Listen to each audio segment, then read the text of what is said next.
आप सभी विद्यार्थियों का इस YouTube चैनल रामलीलाल क्लासेस में स्वागत है। हम लोग यूनिट जो हमारी सेकंड थी उसमें इलेक्ट्रोडायनामिक्स में विद्युत गतिकी में पढ़ रहे थे। चैप्टर नंबर 3 विद्युत धारा का पूरा कॉन्सेप्ट क्लियर किया था हम लोगों ने। सारे टॉपिक्स में पढ़े थे। विद्युत धारा क्या होती है, ओम का नियम पढ़ा, किरचॉफ के नियम पढ़े, काफी इंपॉर्टेंट थे। ये सारे टॉपिक कंप्लीट हो चुके थे। अब एक नई यूनिट इसी में जुड़ जाती है, इलेक्ट्रोमैग्नेटिज्म, विद्युत चुंबकत्व। अब विद्युत के साथ चुंबक भी जुड़ने वाला है, यानी नया चैप्टर हम लोग पढ़ने वाले हैं। और चैप्टर आपका है गतिमान आवेश तथा चुंबकत्व। इंपॉर्टेंट चैप्टर है। इस चैप्टर से क्वेश्चन बोर्ड एग्जाम में पूछे जाते हैं, इसलिए चैप्टर को अच्छे से ध्यान से, इसका आज का जो ये वीडियो है ये इस चैप्टर के इंट्रोडक्शन का है। इंट्रोडक्शन अच्छे से समझिएगा। इस चैप्टर में क्या क्या पढ़ना है, इसकी शुरुआत कहाँ से हुई है और क्या इस चैप्टर में होने वाला है, आइए जरा समझते हैं। तो इस नई यूनिट का नाम है, इसमें विद्युत धारा का चुंबकीय प्रभाव। अब हमारा जो आवेश था वो गतिमान हो चुका था। जब गतिमान आवेश हुआ था उसमें धारा बनी थी आवेश के बहने से। अब गतिमान आवेश की वजह से चुंबकीय क्षेत्र बनता है। तो इसे यूनिट का मतलब है विद्युत धारा का चुंबकीय प्रभाव। विद्युत धारा का चुंबकीय प्रभाव। और जो हम चैप्टर पढ़ने वाले हैं इसमें जो हम चैप्टर हम लोग पढ़ेंगे वो चैप्टर हमारा है 4th। और इस चैप्टर का जो नाम है वो है गतिमान आवेश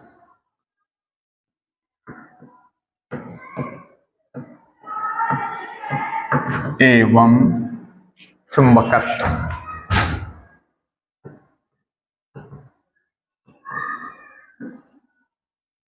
गतिमान आवेश एवं चुंबकत्व, इसको आप लिख सकते हैं मूविंग चार्ज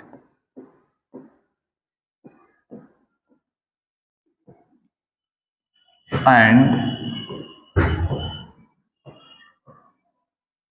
मैग्नेटिज्म। ये हमारा चैप्टर स्टार्ट होने वाला है। और जो यूनिट है वो विद्युत धारा का चुंबकीय प्रभाव। इसको आप कह सकते हो magnetic effect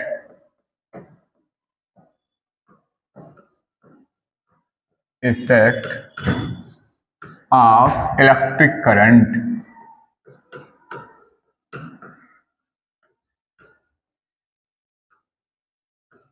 magnetic effect of electric current. कैसे इस चैप्टर में आप देखेंगे कि विद्युत धारा की वजह से चुंबकीय क्षेत्र उत्पन्न हो जाएगा। इस यूनिट का मतलब क्या है, धारा की वजह से चुंबकीय प्रभाव उत्पन्न हो जाए। और चैप्टर भी कह रहा है गतिमान आवेश एवं चुंबकत्व। जब आवेश गतिमान होगा, गतिमान आवेश होगा तो कैसे चुंबकीय क्षेत्र उत्पन्न होगा, यानी इसमें इलेक्ट्रोमैग्नेटिज्म में पढ़ना है, विद्युत चुंबकत्व, विद्युत और चुंबकत्व। अगर हम बात करें 1820 से पहले की,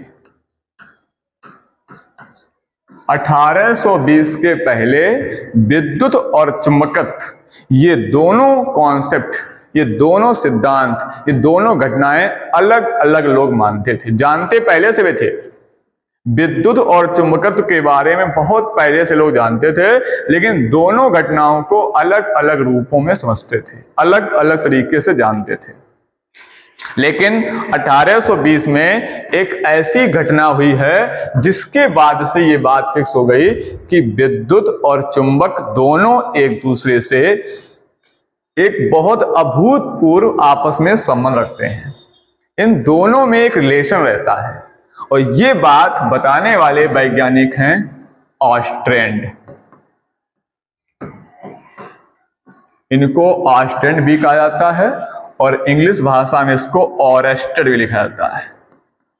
तो कहीं कहीं आपको ऑरेस्टेड मिलेगा लिखा हुआ, कहीं कहीं ऑस्ट्रैंड लिखा मिलेगा, मतलब एक ही है, ऑरेस्टेड लिखा हो या ऑस्ट्रैंड लिखा हो। इन्होंने विद्युत और चुंबकत्व दोनों के बीच में एक संबंध बताया है। इन्होंने एक एक्सपेरिमेंट किया और अपने एक्सपेरिमेंट में ये बात सिद्ध की है कि विद्युत धारा का चुंबकीय प्रभाव है, कि चुंबक के प्रभाव का जो उत्पादन हुआ है वो विद्युत धारा की वजह से हुआ है। कैसे होता है आइए जरा समझते हैं। सबसे पहले चुंबक के बारे में जाना जाता था कि जो चुंबक होता है ये एक पदार्थ होता है और इस पदार्थ में कुछ पदार्थों को आकर्षित करने की क्षमता होती है, जैसे लोहा, निकिल, कोबाल्ट आदि धातुओं को अपनी ओर आकर्षित करता है।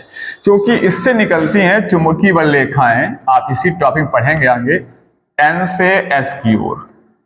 और ये चुंबकीय बल रेखाएं एक क्षेत्र उत्पन्न करती हैं और बल लगाती हैं, इसलिए इनको चुंबकीय बल रेखाएं कहते हैं। जैसे आप विद्युत में पढ़ रहे थे वैद्युत बल रेखाएं।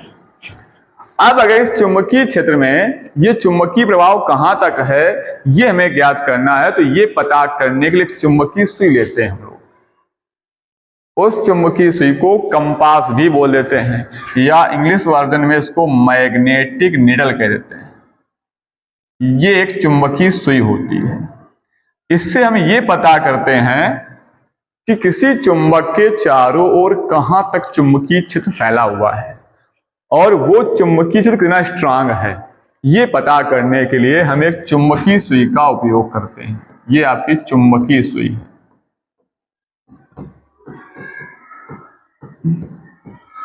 और इसको हम क्या बोलते हैं, मैग्नेटिक निडल या कंपास बोल सकते हो।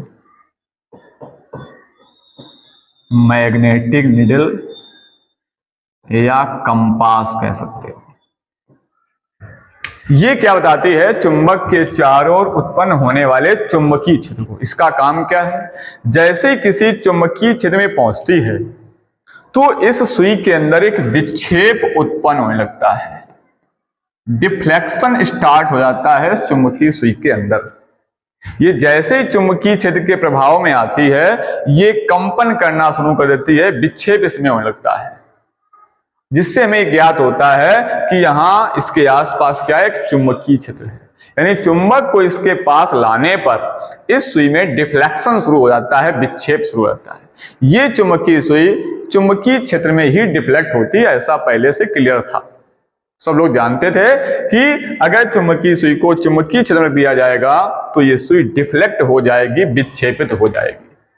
कहां से डिफ्लेक्ट होगी, चुंबकीय। इसको डिफ्लेक्ट करने वाला, इसको डिस्टर्ब करने वाला, इसको विक्षेपित करने वाला कौन सा क्षेत्र है, चुंबकीय क्षेत्र है। ये क्लियर था। अब 1820 में ऑस्ट्रेंड ने एक एक्सपेरिमेंट किया। ये एक्सपेरिमेंट ऐसे मान लो कि अचानक से हो गया, कर कुछ और रहे थे हो कुछ और गया। कैसे हो गया, एक तार था इनके पास और उस तार में इन्होंने क्या किया, एक करंट को फ्लो करा रहे थे। जैसे यहां से मान लीजिए हमने लगा दी एक बैटरी। बैटरी के पास क्या होता है, पोटेंशियल और करंट होती है। और यहां लगा दी एक कुंजी। ये हमारा एक वायर है और जैसे ही हम कुंजी को ऑन करेंगे तो इस वायर में करंट आ जाएगी। ये बात हमें पता है। करंट का डायरेक्शन होता है माइनस से प्लस की ओर फ्लो होती है। इन्होंने क्या देखा कि यहीं पर पास में एक रखी थी मैग्नेटिक नीडल, यानी चुंबकीय सुई यहां रखी थी।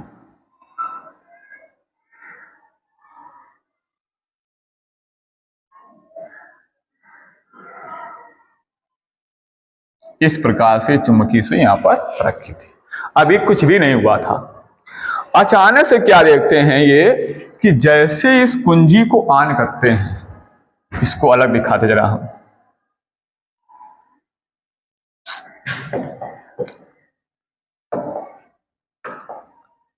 इसको आराम समझोगे तो पूरी बात से समझ में आ जाएगी। ये बैटरी थी, ये आपका वायर था, यहां पर कुंजी लगी हुई थी और जैसे ही ऑस्टेन ने क्या किया कि इस कुंजी को ऑन किया, चालू किया, तो यहां से करंट ली माइनस से प्लस की ओर। और जैसे ही करंट आई अब करंट के आने से क्या होता है, जो ये कंपास नीडल थी ये ऐसे रखी थी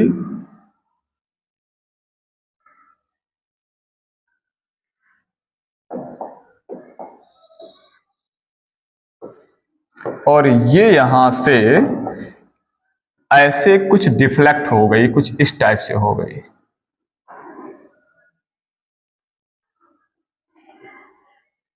अब ये कंपास इस टाइप से हो गई, रखी ऐसे थी और जैसे इसमें करंट फ्लो हुई तो ये ऐसे डिफ्लेक्ट हो गई।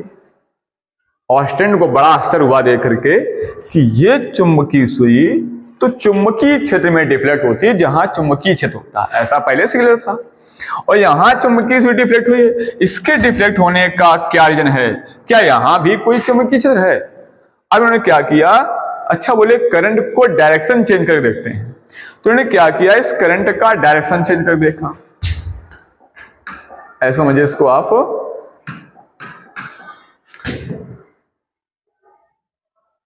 कि यही वायर, यही बैटरी थी, ये कुंजी थी,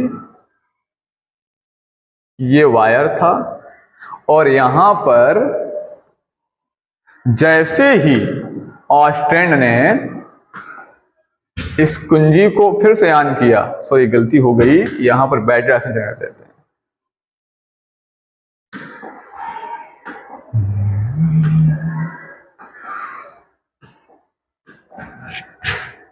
यहां पर उन्होंने डायरेक्शन को चेंज किया। अब क्या, इधर प्लस इधर माइनस टर्न कर दिया। अब करंट रस जाएगी प्लस से माइनस की ओर, आप समझ सकते हो। ये करंट चली ऐसे आई, करंट डायरेक्शन चेंज हो गया। तो जो सुई का डिफ्लेक्शन था ये डिफ्लेक्शन भी चेंज हो गया। अब क्या हुआ, अब सुई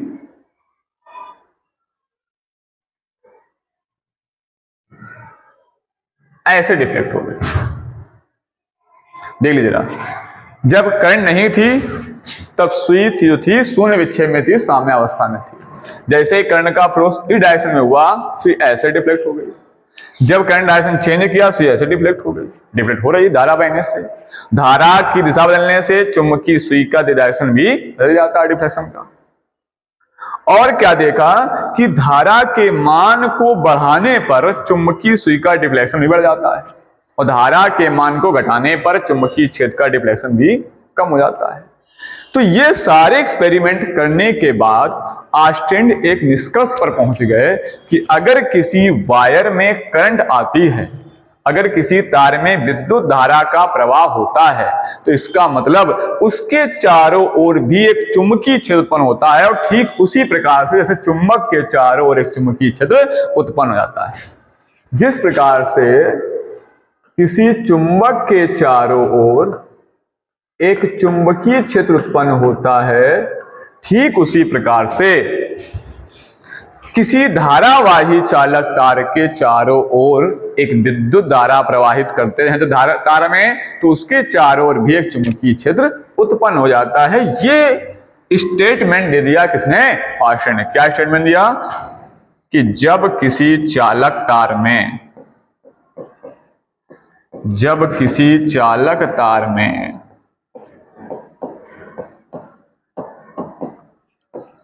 विद्युत धारा प्रवाहित की जाती है,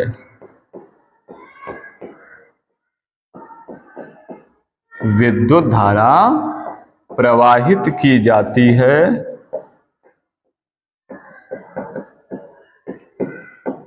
तो उसके चारों ओर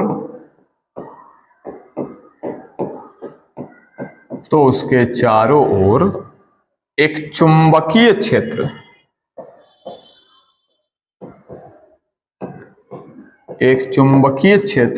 उत्पन्न हो जाता है। ये स्टेटमेंट दिया ऑस्टेंड ने अपने प्रयोगों के आधार पर। कब दिया, 1820 में। क्या कहा कि अगर किसी तार में विद्युत धारा प्रवाहित करोगे तो उस तार के चारों ओर एक चुंबकीय क्षेत्र उत्पन्न होता है। जिस प्रकार से एक चुंबक के चारों ओर चुंबकीय क्षेत्र उत्पन्न होता है, ठीक उसी प्रकार से एक धारावाही चालक तार के चारों ओर भी एक चुंबकीय क्षेत्र उत्पन्न होता है। और इसी घटना को कह दिया गया विद्युत धारा का चुंबकीय प्रभाव, कि जैसे धारा प्रवाहित करते हैं तो क्या आता है, चुंबकीय प्रभाव उत्पन्न होता है। इसलिए इस यूनिट का नाम रखा गया विद्युत धारा का चुंबकीय प्रभाव, कि धारा की वजह से चुंबकीय क्षेत्र उत्पन्न हो रहा है। अब इस धारा की वजह से चुंबकीय क्षेत्र उत्पन्न होता है तो इसकी घटनाओं को पढ़ते हैं। चुंबकीय क्षेत्र कितना उत्पन्न होगा, किस दिशा में उत्पन्न होगा, उसकी दिशा क्या होगी, इसकी बातें यहां होने वाली थी। तो आस्टर्न से पूछा गया, लोगों ने देखा इनके एक्सपेरिमेंट को, बार बार करके रिपीट करके देखा, ये बात दिखी कि जैसे तार में करंट आती है चुंबकीय सुई डिफ्लेक्ट होती है, यानी वो बताती है यहां पर चुंबकीय क्षेत्र है।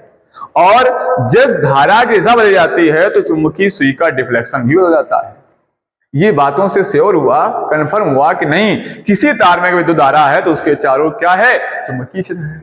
अब प्रश्न ये उठा कि वो चुंबकीय क्षेत्र कितना होता है, उस चुंबकीय क्षेत्र की वैल्यू क्या होगी, उसका डायरेक्शन किधर मालूम होगा, हमें कैसे मालूम होगा इस चीज को। तो इसके लिए वैज्ञानिक आते हैं बायो-सेवर्ट।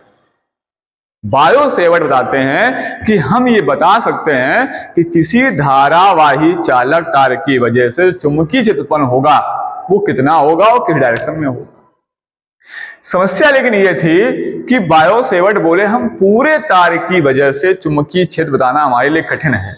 अगर कोई ये तार है और इस तार में करंट फ्लो कर रही है तो इसकी वजह से चारों ओर चुंबकीय क्षेत्र उत्पन्न हो रहा है, ये एक साथ बताना हमारे लिए कठिन है। लेकिन हम इस तार के किसी भी एक अल्प अंश, एक छोटे से खंड की वजह से चुंबकीय क्षेत्र का मान बता सकते हैं। और बताया बायो-सेवर्ट ने किसी विद्युत धारा, किसी धारावाही चालक तार की वजह से चुंबकीय क्षेत्र ज्ञात करने के लिए नियम दिया है, एक फॉर्मूला बनाया है। उससे आप कहीं भी किसी तार की वजह से चुंबकीय क्षेत्र निकाल सकते हैं। उसकी दिशा बताने के लिए कई सारे उपाय हैं। दक्षिणावर्ती पेंच का नियम है, दाएं हाथ के अंगूठे का नियम है, कई सारे नियम आपको यहाँ पढ़ने हैं। क्योंकि आज के वीडियो में बात करने में इंट्रोडक्शन की, इस चैप्टर में है क्या, इस चैप्टर का नाम क्यों रखा गया धारा का चुंबकीय प्रभाव, वो बात आई आर्नस्टाइन के प्रयोग से। इस चैप्टर का नाम बताया गया कि गतिमान आवेश, क्योंकि धारा तब बहती है जब गतिमान आवेश होता है, यानी जो गतिमान आवेश होता है वो चुंबकीय क्षेत्र उत्पन्न कर सकता है। एक गतिमान आवेश क्या कर सकता है, चुंबकीय क्षेत्र उत्पन्न कर सकता है। वो विद्युत क्षेत्र उत्पन्न करता ही करता था आवेश, और जब वो गतिमान होता है तो चुंबकीय क्षेत्र भी उत्पन्न कर देता है आवेश। ये इसलिए चैप्टर का नाम है गतिमान आवेश एवं चुंबकत्व। यहाँ पर इस धारा की वजह से, गतिमान आवेश की वजह से तुम्हें चुंबकीय क्षेत्र के बारे में पढ़ना होगा।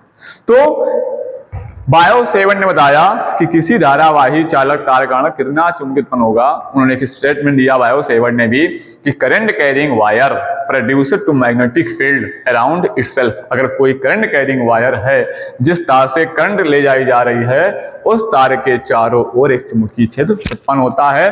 कितना उत्पन्न होता है, उसके अल्प खंड की वजह से उन्होंने एक चुंबकीय क्षेत्र के लिए फॉर्मूला भी निकाला है। फिर उस चुंबकीय दिशा पता करने के लिए मैक्सवेल के दक्षिणावर्ती पेंच का नियम यूज किया गया, दाएं हाथ के अंगूठे का नियम यूज किया गया। कई सारे नियमों से हम चुंबकीय क्षेत्र की दिशा को भी ज्ञात कर सकते हैं। इसके बाद यहाँ पर आपको इस चैप्टर में लॉरेंज बल पढ़ना होगा। आप क्लास 10 में पढ़ के आए होंगे। और लॉरेंज बल के अलावा अगर कोई धारावाही चालक तार है, उसको चुंबकीय क्षेत्र दिया जाएगा तो उस पर एक चुंबकीय बल कार्य करता है, उस चुंबकीय बल के बारे में पढ़ना होगा। फिर आपका एम्पीयर का परपथी नियम आएगा, धारावाही प्रणालिका आएगी। टोराइड को आपके टॉपिक से हटा दिया गया, एनसीईआरटी ने हटा दिया। पहले टोराइड और सोलेनॉइड दोनों थी, अब केवल सोलेनॉइड है और टोराइड को हटा दिया गया। सोलेनॉइड मतलब धारावाही प्रणालिका। और इसके बाद दो समांतर धारावाही चालकों के बीच जो बल काम करता है, चुंबकीय बल, उसके बारे में पढ़ना है। वेरी वेरी इंपॉर्टेंट क्वेश्चन होगा। और उसी सूत्र की वजह से 1 एम्पियर की परिभाषा क्या होती है, ये भी आपको उसमें पढ़नी होगी। तो फिर इसके बाद धारावाही लूप पर बलून का आघूर्ण पढ़ेंगे, जिस प्रकार से आपने फर्स्ट चैप्टर में विद्युत क्षेत्र में स्थित वैद्युत रूप पर लगने वाले बलून का आघूर्ण पढ़ा था, टाउ बराबर पी साइन थीटा। ठीक उसी प्रकार से यहां पढ़ेंगे आप चुंबकीय आघूर्ण का सूत्र, चुंबकीय लूप या धारावाही लूप पर कह सकते हो। और चुंबकीय द्विध्रुव जैसे वहां पढ़ा था वैद्युत ध्रुव, यहां पढ़ेंगे आप चुंबकीय द्विध्रुव। वहां पढ़ा था आपने वैद्युत ध्रुव की अक्ष पर तीव्रता, यहां पढ़ेंगे चुंबकीय ध्रुव की अक्ष पर तीव्रता। वहां आपने पढ़ा था फर्स्ट चैप्टर में वैद्युत ध्रुव की निश्चित स्थिति पर उत्पन्न वैद्युत क्षेत्र तीव्रता, यहां पढ़ेंगे चुंबकीय ध्रुव की निश्चित स्थिति पर उत्पन्न चुंबकीय क्षेत्र की तीव्रता। ऐसे सारी चीजें जो आप फर्स्ट चैप्टर पढ़ के आए हैं उसी रिलेटिव यहाँ पर होंगी। इसका मतलब आप अगर पहला चैप्टर क्लियर करके आएंगे तो इस चैप्टर में काफी आपको अच्छे से हेल्प मिल जाएगी, पढ़ने में समझने में आसान हो जाएगा आपको। इसलिए फर्स्ट चैप्टर को आप बढ़िया से अच्छे से कंप्लीट करके आइए ताकि ये चैप्टर आपको बहुत अच्छे से समझ में आए। आज के वीडियो में हम इतना ही इंट्रोडक्शन देंगे। अगले वीडियो से हम आपको बायो सेवर्ट का नियम और उसमें जो जो भी घटनाएं होती हैं, कहाँ भी आपको चूंकि निकालना हो, किसी धारावाही लूप की वजह से या किसी भी जगह कहीं भी निकालना हो तो कैसे निकालेंगे वो सब कुछ आपको इस अगले वीडियो में हम बताएंगे। तब तक के लिए वीडियो को अच्छे से देखते रहिए और फर्स्ट चैप्टर को अच्छे से तैयार कर लीजिएगा।